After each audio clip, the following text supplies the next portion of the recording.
लड़ना होगा तो जो मेरा आरक्षण खा रहा है उसके खिलाफ लड़ेंगे। लड़ना होगा तो जो ताबड़तोड़ निजीकरण करके हमारे पेट पर, हमारे आत्मसम्मान पर, हमारे नौकरी के अवसर पर हमला कर रहा है, उससे लड़ेंगे। लड़ना होगा तो हम दुश्मन तय करेंगे कि कौन हमारे बौद्ध धर्म के खिलाफ है। हिंदू के नाम पे जो है एससी ओबीसी को उल्लू बनाता है कि जो है तुम्हारा दुश्मन देखो मुसलमान है। हमसे पूछा तुम्हारा दुश्मन मुसलमान है, कोई पूछ दे, हम कहे कैसे है हमारा दुश्मन मुसलमान।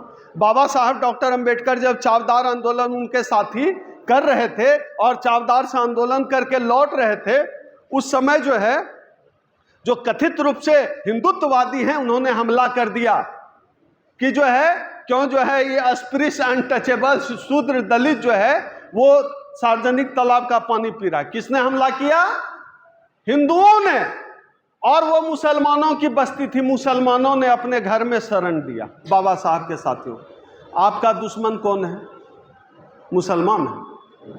कितना मुसलमान आपके आरक्षण के खिलाफ आज तक खड़ा हुआ है? कितना मुसलमान खड़ा हुआ है आरक्षण के खिलाफ? कभी देखे हैं कोई का? भाई मुसलमान हमारा दुश्मन कैसे? अच्छा, कितना मुसलमान जो है आपसे छुआछूत करता है, एक छोटा जात है, इसमें छुआएंगे तो अपवित्र हो जाएंगे, फिर हमारा दुश्मन मुसलमान कैसे? मुझे लगता है कि हम लोग यह बात समाज में पहुंचाने में कुछ हद तक सफल रहे और इस बात को आगे तक ले जाना है कि मुसलमान हमारा दुश्मन नहीं है। और दिलचस्प बात देखिए, मैं हमेशा कहता हूं कि मुसलमान और दलित मौसेरा भाई है, उर्दू में कहते हैं खलेरा भाई है। कैसे? दोनों हिंदुओं के सताए हुए। मेरा हक अधिकार कौन छीना? हमको घोड़ी पे चढ़ने से, मूंछ रखने से कौन रोका? विश्वविद्यालय में हमारे साथ भेदभाव कौन किया? नौकरी में हमारे साथ भेदभाव कौन किया? जो लोग मुसलमानों को मारते हैं, जो लोग मुसलमानों के साथ नफरत करने कराने की बात करते हैं। मुसलमान हमारा, उसके साथ हमारा दर्द का रिश्ता है। हम दोनों ही सवर्ण हिंदुओं के सताए हुए। इसलिए जब कोई कहे कि मुसलमान तुम्हारा दुश्मन है, उसको समझाइए कि कैसे मुसलमान हमारा दुश्मन नहीं है। याद करिए 2 अप्रैल का आंदोलन। 2 अप्रैल का जब आंदोलन चल रहा था, मैं खुद जहां प्रोटेस्ट कर रहा था, मुसलमान मेरे साथ जो है पेड़ पकड़ के सड़क जाम कर रहा था। जब हम SC ST एक्ट बचाने की लड़ाई लड़ रहे थे, तो मुसलमान हमारा एक्ट बचाने की लड़ाई लड़ रहा है, हमारे आरक्षण के खिलाफ नहीं है, भेदभाव नहीं कर रहा है, हमारा दुश्मन कैसे हो गया? हम लोग कहते हैं भागीदारी की बात। कितना सीट छेक लिया आपका? मुसलमान कोई सीट छेका है? आपका सीट कोई ओबीसी के बहुत साथी आए हुए हैं। वर्मा जी, एक भी सुप्रीम कोर्ट में आज तक chief justice of India OBC नहीं बना। कौन हक मारा? हक कौन मारा?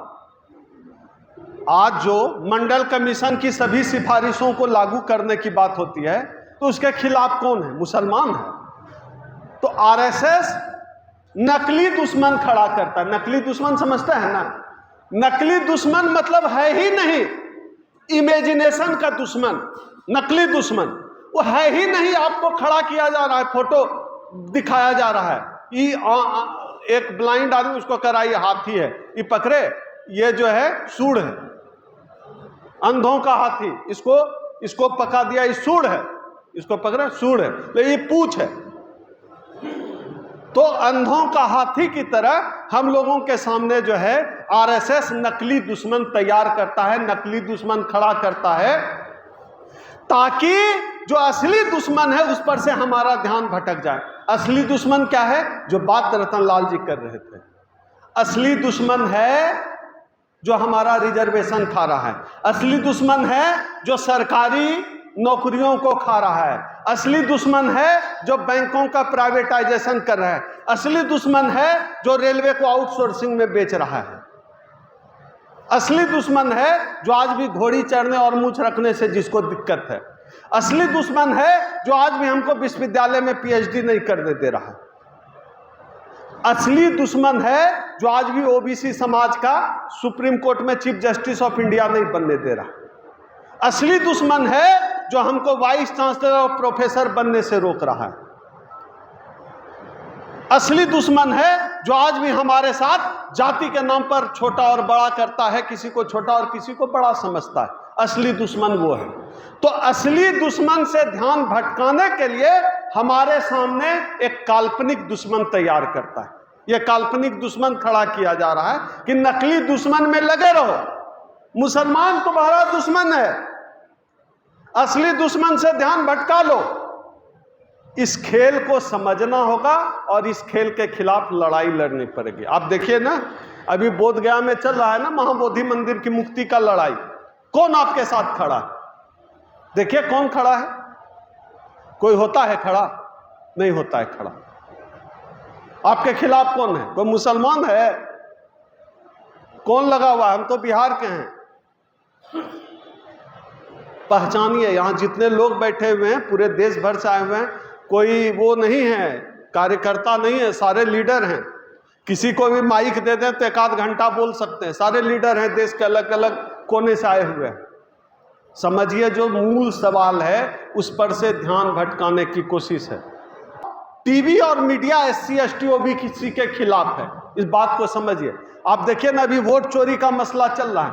आप समझते हैं बाबा साहब डॉक्टर अंबेडकर, भगत सिंह हो, चंद्रशेखर हो, जितने स्वतंत्रता सेनानी हुए, फ्रीडम फाइटर हुए, सब उनके साथ कौन लड़ रहे थे? हमारे बाप दादा परदादा लड़ रहे थे। क्या लड़के हासिल किया? भगत सिंह ने अपने फांसी से हमको क्या दिया?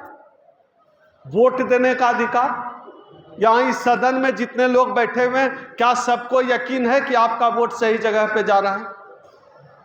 किसी को यकीन है तो हाथ खड़ा करिए। आप समझिए कि जो हमारे बाप दादा ने अपने खून पसीने से हमको दिया, वो आज सेफ नहीं है, वो वोट की ताकत सेफ नहीं है। और नागरिक के तौर पर हमारे पास वोट के अलावा है क्या? पहले इन्होंने EVM से लूटा और अब सीधे वोट की चोरी कर रहे हैं। यह बड़ा सवाल है। और वोट का सवाल मैं आपसे इसलिए चर्चा कर रहा हूं क्योंकि हम शासन सत्ता व्यवस्था में हम है नहीं, SC ST OBC के लोग नहीं हैं। हमारे लिए वोट ज्यादा महत्वपूर्ण है, वोट की ताकत। बाबा साहब अंबेडकर यही देकर गए थे, वोट दो, और वही छीन लिया। और सबसे दिलचस्प यह है, EVM को लेकर अभी 4-5 दिन पहले भी अमेरिका के राष्ट्रपति डोनाल्ड ट्रंप ने कहा है कि जो है EVM गलत रिजल्ट देती है। आप छोड़िए डोनाल्ड ट्रंप को, हरियाणा में चुनाव हुआ, निशा जी हरियाणा से हैं, हमारी बड़ी बहन, हरियाणा में चुनाव हुआ, EVM से चुनाव हार गया, सुप्रीम कोर्ट में जीत गया। ऐसा हुआ?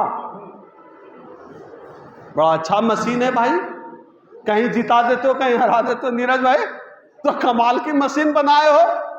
मैंने चुनाव हुआ, तुम गिने तो हम जीत गए, कोर्ट गिन गया तो हार गए। और दिलचस्प बात यह है, ये तर्क देते हैं कि हैक नहीं हो सकता है, जबकि जब चांद पे रोवर गया था उस समय जो है कहा गया रोवर खराब हो गया, हम लोग इसरो में रिपेयर कर रहे हैं जमीन पर से। अच्छा, जमीन पर से चांद पे मशीन खराब हो गया, आप रिपेयर कर रहे हैं, EVM को हैक नहीं कर सकते। मतलब दुनिया भर का बेवकूफ हम ही लोग को समझ रखा है। दुनिया का सबसे बड़ा टेक्नोक्रेट एक्स ट्विटर का मालिक एलोन मस्क, वो कहते हैं कि EVM विश्वसनीय नहीं है, बैलेट पेपर से चुनाव होना चाहिए।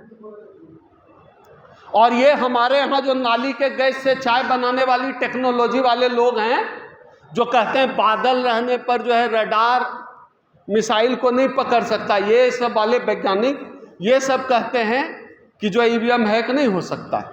जो रफाल बना नहीं सकते हैं, रफाल में नींबू मिर्चाई, मतलब नींबू खाने वाला नींबू, यार हम आज तक नहीं समझ पाए कि खाने वाला नींबू को लटका क्यों देता है मिर्च को।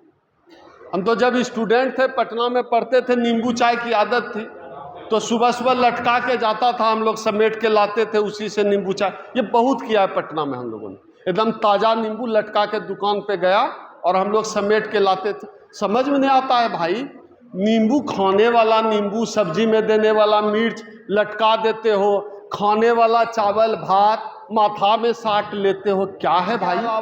हमारी लड़ाई अंधविश्वास और पाखंड के खिलाफ भी है। और ये वो लड़ाई है जिसकी शुरुआत यहाँ मंच से नहीं होती है, इसकी शुरुआत घर से होती है, खुद से होती है। अपने हाथ का धागा काटिए, घर में वो मूर्ति फूर्ति का सिस्टम खत्म करिए।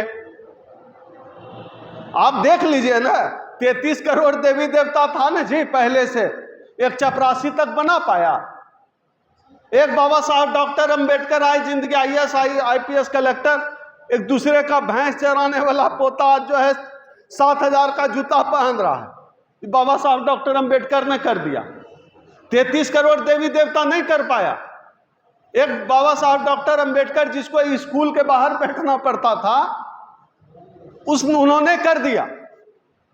सबकी जिंदगी, करोड़ों लोगों की जिंदगी बदल दी एक आदमी ने। तो आपको भगवान भी अपना तय करना पड़ेगा, भगवान भी तय करना पड़ेगा, अपना सब कुछ आपको तय करना पड़ेगा, नफा नुकसान देख के।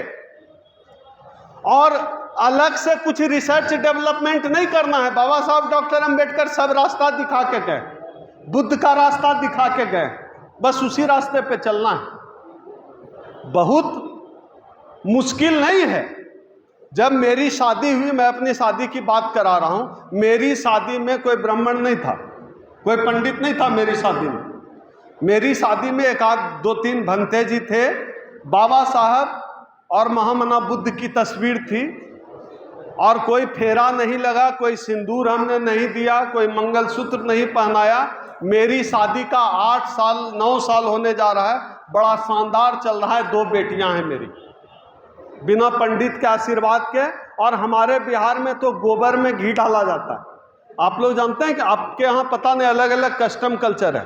बिहार में क्या है, गोबर में घी, मतलब वही घी जिसको दाल में डालते हैं, चपाती में लगाते हैं, वो घी गोबर में हमारे यहाँ डालते हैं शादी के दौरान। सोचिए किस लेवल। और ब्राह्मणों में ये सिस्टम नहीं है, हम लोगों से करवाते हैं। गोबर रख देते हैं। आपके यहाँ है ऐसा नीरज जी? नहीं, हमारे बिहार में, बिहार वाले राम कुमार जी, हाँ, गोबर में है ना, गोबर में। अरे यार क्या तर्क है। तो इन मूर्खताओं से भी बचना है हम लोगों को। ये सब कस्टम छोड़ना पड़ेगा, अलग से कुछ मत करिए। बाबा साहब सब रास्ता दिखा के गए हैं, ये सब सिस्टम छोड़ना पड़ेगा। ये हमारा नहीं है भैया, हम हिंदू नहीं है। हम तो बार बार कहते हैं हम हिंदू है नहीं, हम क्यों कस्टम फॉलो करेंगे? आप बताइए, हम हिंदू हैं, हम दुसाध हैं, हम चमार हैं, हम मेहतर हैं, हम वाल्मीकि हैं, हम भंगी हैं, हम हिंदू हैं, ब्राह्मण हिंदू है, करा लेगा शादी? होगा? जब ब्राह्मण और चमार का शादी नहीं हो सकता है तो दोनों हिंदू कैसे हुआ?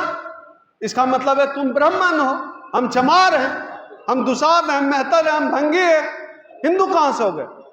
जिस दिन शादी हो जाएगी, जनरलाइज हो जाएगा, उस दिन मान लेंगे कि हम भी हिंदू हैं। हिंदू में तो शादी होती है ना, होनी चाहिए। जैसे जात जात में, चमार में होती है, ब्राह्मण में होती है, हिंदू में काहे नहीं होता है? मोहन भागवत जी और RSS बीजेपी जो हम सबको हिंदू बनाने पर उतारू है, उसको चाहिए कि इस तरह का कार्यक्रम चलाए कि हिंदू में शादी हो। अच्छा, अगर हम भी हिंदू हैं तो फिर दूसरा हिंदू हमको घोड़ी चढ़ने काहे मारता है? अगर हम भी हिंदू हैं, दूसरा हिंदू हमको मूंछ रखने क्यों मारता है?